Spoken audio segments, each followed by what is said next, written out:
আমাদের বাড়ির কালী পুজোর এই ছোট্ট মিনি ব্লগটা তোমাদের মাঝখানে নিয়ে চলেই আসলাম। Hi everyone, welcome back to my new blog. আজকে তোমাদেরকে আমাদের মন্দিরটা একটু ঘুরে দেখালাম। হ্যাঁ, এটা আমাদের কালী মন্দির। আর সকালবেলা শীতলা পুজো হয়ে যাবার পরই তোমাদেরকে একটু দেখিয়ে দিলাম। হ্যাঁ, রাতের বেলা আছে কালী পুজো। আর দেখো, মায়ের ভোগের জন্য কিন্তু এখন সবাই মিলে কাটাকুটি করে মায়ের ভোগের বলা চলে আয়োজন চলছে। এইদিকে আর এক দিদি আমাদের বানাচ্ছে ক্ষীরচানা, ওই ঠাকুরের প্রসাদের জন্যই বানানো হচ্ছে। তারপর এখানে আমাদের বড় দিদি এখন মায়ের ভোগের জন্য শাকগুলোকে একটু সেদ্ধ করে নিচ্ছে। সবাই মোটামুটি কিছু না কিছু করতে। আর আমি আর কি করব, আমাকে তো কোনো সেরকম কাজ নেই, সেজন্য আমি ভাবলাম দাও আমি মিক্সিতে এগুলো পেস্ট করে আনি, যেহেতু অনেকটা জিনিস।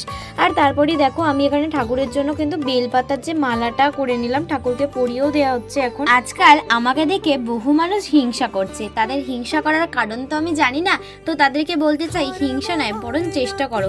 তুমি যত যাই করো না কেন, তুমি কখনো মাথায় রাখবে আমার মতো জীবনেও হতে পারবে না। আর আমিও চেষ্টা করলে আপনার মতো কখনোই হতে পারবো না। তাই প্লিজ কারোর সাথে কারোর ওদিকে তোমাদের সাথে বকতে বকতে এদিকে কিন্তু রাজাদা দিদি আর আমাদের পাপান কিন্তু চলে এসেছে। আর পাপান এসেই দেখেছে, ও বলছে দেখ মাসিমণি, আমি নতুন ঘড়ি কিনেছি কালকে, ওটাই বলছে আর কি। আর এই যে এটা আমাদের রাজাদা, রাজাদা বলছি, এটা অ্যাকচুয়ালি আমাদের জিজু। আর এই যে দেখো, আর দুই জিজু মিলে করছে, এখন রান্না করছে। হ্যাঁ, এবার তোমরা অনেকের ধারণা থাকতে পারে যে জামাইরা শ্বশুরবাড়িতে এসে কেন রান্না করবে, কিন্তু আমাদের বাড়ির জামাইগুলো না এতটাই ভালো, ওরা শ্বশুরবাড়িকে নিজের বাড়ি মনে করে, তাই ওদের আর এরকম মনোভাবটা হয় না। যাই হোক, দেখো এদিকে পুজো কমপ্লিট হয়ে যেতে দিদি এখন সবাইকে প্রসাদ দিচ্ছে।